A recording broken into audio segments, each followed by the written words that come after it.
اینها که خود را بجا کردند، اما مردم در چه حال است میدانید؟ تماشابینان گرامی، در استرافشان 10 نفر بنابر سرفه شدید و در زندانهای رقم 1 و 2 دوشنبه حدود 20 نفر را بنابر درد گلو بستری کردند. مقامات بیماری استرافشانی ها را سرفه و زندانی ها را درد گلو از افطار با آب خنک شرح دادند.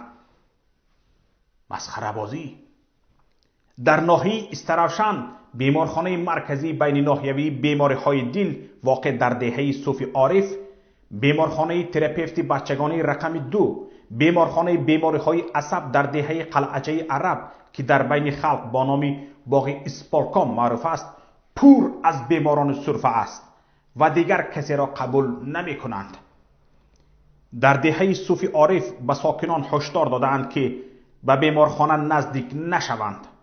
طبیبان در ناحیه استرافشان به بیماران دیگر جز سرفه توصیه می دهند که به هیچ وجه به بیمارخانه یا درمانگاه نروند. آواره هم نشوند چون قبول نمی کنند. هنوز 2 هفته قبل منابع پیام خبر داده بودند که بیمارخانه بین ناحیوی بیماری های دل در دهه صوفی عارف استرافشان پر خالی کرده شده است. ظاهرا همان زمان پنجشنبه بیماری در استرافشان شروع شده بود. در همین حال از اپریل از کرانتین شدن حدود 20 زندانی در محبس های رقم 1 و 2 دوشنبه پس از شکایت از تب بلند خبر می دهند. سردار سرریاست اجرای جزای جنایتی وزارت عدلیه جمهوری منصور جان عمروف سبب کرانتین زندانیان را درد گلو نامیده وجود کرونا ویروس و التهاب شش را رد کرده است. در این باره در قسمت خبرهای کوتاه تفصیل این خبر را خواهید شنید.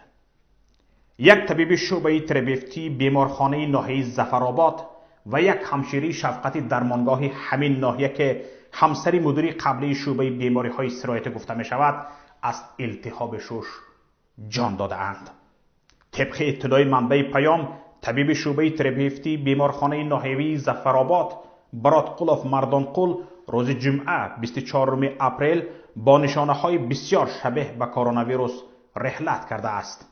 مقامات مرگ او را رسما از التهاب شش اعلان کردند، اما خانواده اش به کرانتین فرا گرفته شده است. این شعبه بیمارخانه به کرانتین شدید گرفته شده، در آمدن یا خارج شدن از آن منع کرده شده است. به طبیبان و بیماران خوراک را نفرانی مخصوص دسترس می کنند. یک روز پس روز شنبه 25 اپریل همشیره شفقتی درمانگاهی ناحیوی ظفرآباد سیرقلوف خاصیت با نشانه های کووید 19 جان خود را از دست داد. گفته می شود خاصیت سیرقلوف همسری مدیر قبلی شعبه بیماری های سرایتی بیمارخانه ناحیوی بوده است. امروز فرزندان خاصیت سیرقلوف با تبعیض بلند به بیمارخانه انتقال یافته‌اند.